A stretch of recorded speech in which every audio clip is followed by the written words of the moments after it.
It's Monday morning எழுந்ததுமே first வந்து நான் check பண்ணுறது இன்ஸ்டாகிராம், வாட்ஸ்அப் அண்ட் தென் வந்து வைட்டி ஸ்டூடியோ தான் போய் செக் பண்ணுவேன்.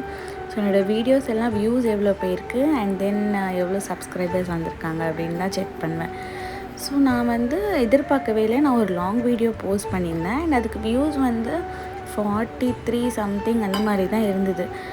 ஹோப் வச்சுட்டே வந்து நானும் விட்டுட்டேன். சரி, ஓகே, நம்ம வீடியோ டிலீட் பண்ண வேண்டாம், அப்படியே இருக்கட்டும் அப்படின்ட்டு தான் விட்டுருந்தேன்.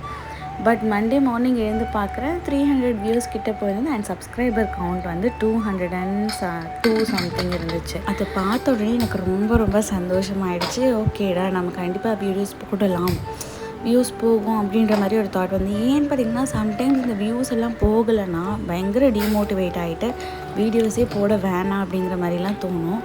பட் இந்த மாதிரி குட்டி குட்டி மைல்ஸ்டோன்ஸ் ரீச் பண்ணும்போது தான் அந்த ஹாப்பியாக அந்த மொமெண்ட்டை வந்து நம்ம ஃபீல் பண்ண முடியுது.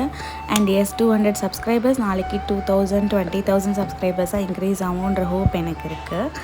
ஸோ நீங்கள் சப்போர்ட் பண்ணிங்கன்னா கண்டிப்பாக வந்து ரீச் பண்ணிடலாம். அண்ட் அந்த லாங் வீடியோட லிங்க் கீழே டேக் பண்ணுறேன், மறக்காமல் போய் செக் பண்ணி பாருங்கள்.